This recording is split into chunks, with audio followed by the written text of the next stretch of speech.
നമസ്കാരം. കഴിഞ്ഞ വർഷം സെപ്റ്റംബർ 27-നാണ് ഹിസ്ബുള്ള തലവനായിരുന്ന ഹസൻ നസറുള്ള ഇസ്രയേൽ നടത്തിയ ബോംബാക്രമണത്തിൽ കൊല്ലപ്പെട്ടത്. ഇയാൾക്കൊപ്പം ഏതാണ്ട് 20ഓളം ഹിസ്ബുള്ളയുടെ പ്രധാന കമാൻഡർമാരും അന്ന് കൊല്ലപ്പെട്ടിരുന്നു. ഹിസ്ബുള്ളയുടെ ഉന്നത നേതാക്കൾ ലെബനൻ്റെ തലസ്ഥാനമായ ബെയ്റൂട്ടിലെ ഒരു ഭൂഗർഭ അറയിലുള്ള രഹസ്യകേന്ദ്രത്തിൽ നിന്നാണ് ചർച്ച നടത്തിക്കൊണ്ടിരുന്നത്. ഇതിനിടയിലേക്കാണ് ഇസ്രയേലിൻ്റെ അതിമാരക ശേഷിയുള്ള ബോംബുകൾ വന്ന് പതിച്ചത്. ഇവരുടെ പലരുടെയും മൃതദേഹങ്ങൾ പോലും തിരിച്ചറിയാനാകാത്ത വിധം കത്തിപ്പോയിരുന്നു എന്നുള്ളതാണ് അവിടെ നിന്നുള്ള റിപ്പോർട്ടുകൾ അന്ന് സൂചിപ്പിച്ചിരുന്നത്. അത്രയും രൂക്ഷമായിരുന്നു ആക്രമണം.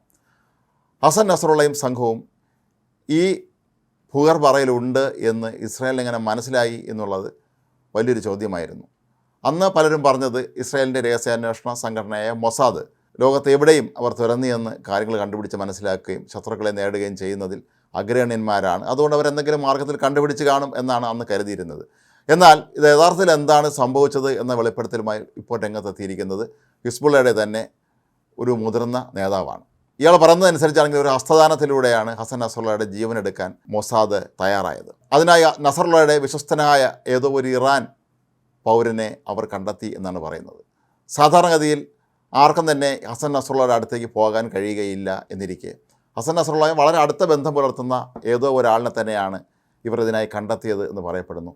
അയാളുടെ കയ്യിൽ പുരട്ടിയ ഒരു രാസവസ്തുവുമായി നസറുള്ളയെ കാണുകയും നസറുള്ളയ്ക്ക് ഹസ്തദാനം നൽകുകയും ചെയ്തു. അപ്പോൾ സ്വാഭാവികമായും ഇയാളുടെ കയ്യിലുണ്ടായിരുന്ന ആ രാസവസ്തു, ഈ രാസവസ്തു എന്താണെന്നുള്ള കാര്യം ഇനി വെളിപ്പെടുത്തിയില്ല. ഈ രാസവസ്തു ഹസൻ നസറുള്ളയുടെ കയ്യിലും പുരണ്ടിരുന്നു. ഇറാൻ പൗരൻ പോയതിനു ശേഷം പിന്നെ ഇസ്രായേൽ ചെയ്തത് ഈ രാസവസ്തു ഇതിനെ ട്രാക്ക് ചെയ്യുക എന്നുള്ളതായിരുന്നു. ഒരുപക്ഷെ ട്രാക്ക് ചെയ്യാൻ ഉപയോഗിക്കാവുന്ന ഏതെങ്കിലും രാസവസ്തു ആയിരുന്നിരിക്കാം മറ്റേ വ്യക്തി കയ്യിൽ നിന്ന് ഹസൻ നസറുള്ളയുടെ കയ്യിലേക്ക് മാറ്റിയത്.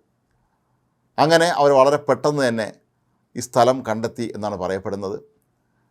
ഒരുപക്ഷെ അവർക്കുള്ള സെൻസറുകൾ ഉണ്ടായിരുന്നിരിക്കാം, അതല്ലെങ്കിൽ വളരെ താണു പറക്കുന്ന ഡ്രോണുകൾ ലെബനനിലെങ്ങും ഇസ്രായേൽ വിനിയോഗിച്ചിരുന്നു.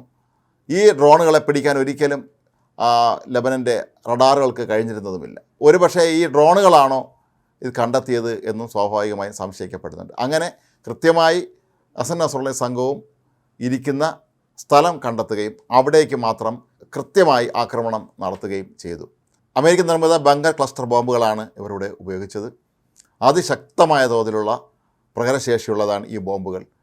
ടൺ കണക്കിന് ഭാരം വരുന്നതാണ് ഓരോ ബോംബ്. അങ്ങനെ വളരെ സൂക്ഷ്മതയോടുകൂടി ഹസൻ നസറുള്ളയെ ആക്രമിച്ച് വധിച്ചു എന്നാണ് ഇപ്പോൾ പുറത്തു വരുന്ന വിവരം. എന്നാൽ ഈ കൈ പുരട്ടിയ രാസവസ്തു എന്താണെന്നോ അതെങ്ങനെയാണ് ട്രാക്ക് ചെയ്തതെന്നോ ഉള്ള കാര്യം ഇപ്പോഴും ഇത് വെളിപ്പെടുത്തിയ ഹിസ്ബുള്ള നേതാവിന് പോലും അറിയില്ല എന്നുള്ളതാണ് വാസ്തവം. ഇസ്രായേലിനെ സംബന്ധിച്ച് അവർ നോട്ടമിട്ട പ്രധാനപ്പെട്ട തീവ്രവാദി നേതാക്കൾ ഒരാൾ തന്നെയായിരുന്നു ഹസൻ നസറുള്ള. ഇയാളെ എന്ത് വില കൊടുത്തും വധിക്കുക എന്നുള്ളത് തന്നെയായിരുന്നു ഇസ്രായേലിൻ്റെ ലക്ഷ്യം. മാത്രമല്ല ഇയാളെ വധിക്കുന്നതിനെ തിരഞ്ഞെടുത്ത ദിവസത്തിനൊരു പ്രത്യേകത ഉണ്ടായിരുന്നു. ഇസ്രായേൽ പ്രധാനമന്ത്രി ബെഞ്ചമിൻ നെതന്യാഹു ഐക്യരാഷ്ട്ര പൊതുസഭയിൽ പ്രസംഗിക്കുന്ന ദിവസം തന്നെയായിരുന്നു ആക്രമണത്തിനായി അവർ മാറ്റിവെച്ചത്. ഈ ദിവസം ഐക്യരാഷ്ട്രസഭയിൽ പ്രധാനമന്ത്രി പ്രസംഗിക്കുന്ന ദിവസമായതുകൊണ്ട് തന്നെ അന്ന് ആക്രമണം നടത്തില്ല എന്ന് തന്നെയാണ് ഹിസ്ബുള്ള നേതാക്കൾ ഉറച്ച് വിശ്വസിച്ചിരുന്നത്. അതിൻ്റെ അടിസ്ഥാനത്തിലാണ് ഹസൻ നസറുള്ള തൻ്റെ ഏറ്റവും വിശ്വസ്തരായ കമാൻഡർമാരെ തൻ്റെ രഹസ്യ സംഘത്തിലേക്ക് വിളിച്ചു വരുത്തിയത്. ഇത് അവരുടെ വാർ റൂം തന്നെയായിരുന്നു എന്നാണ് പറയപ്പെടുന്നത്. ഈ മുറിയിലിരുന്നു കൊണ്ടാണ് ഹസൻ നസറുള്ള അവരുടെ വിവിധ ആക്രമണങ്ങളെ ഏകോപിപ്പിക്കുകയും നിയന്ത്രിക്കുകയും എല്ലാം ചെയ്തിരുന്നത്. ഐക്യരാഷ്ട്രസഭയിലെ പ്രസംഗം കഴിഞ്ഞ് പുറത്തേക്കിറങ്ങിയ നെതന്യാഹുവിൻ്റെ ചെവിയിൽ പെട്ടെന്ന് തന്നെ അടുത്തെത്തിയ ഒരു ഇസ്രായേലി ഉന്നത ഉദ്യോഗസ്ഥൻ എന്തോ കാര്യം പറയുന്നുണ്ട്. പെട്ടെന്ന് തന്നെ നെതന്യാഹു തൻ്റെ മറ്റ് പരിപാടികളെല്ലാം തന്നെ റദ്ദാക്കി താൻ നാട്ടിലേക്ക് മടങ്ങുകയാണ് എന്ന് അവിടെ വെച്ച് പ്രഖ്യാപിക്കുന്നു. പിന്നീടാണ് എല്ലാവർക്കും മനസ്സിലായത് ഹസൻ നസറുള്ളയെ വധിച്ച വിവരമാണ് ഈ ഉദ്യോഗസ്ഥൻ നെതന്യാഹുവിന് കൈമാറിയത് എന്ന്. ഏതായാലും മൊസാദിനെ സംബന്ധിച്ച് ഇതൊരു വലിയൊരു വിജയമായിരുന്നു. ഹസൻ നസറുള്ളയും കൂടെയുള്ളവരെല്ലാവരും തന്നെ വധിച്ചത്.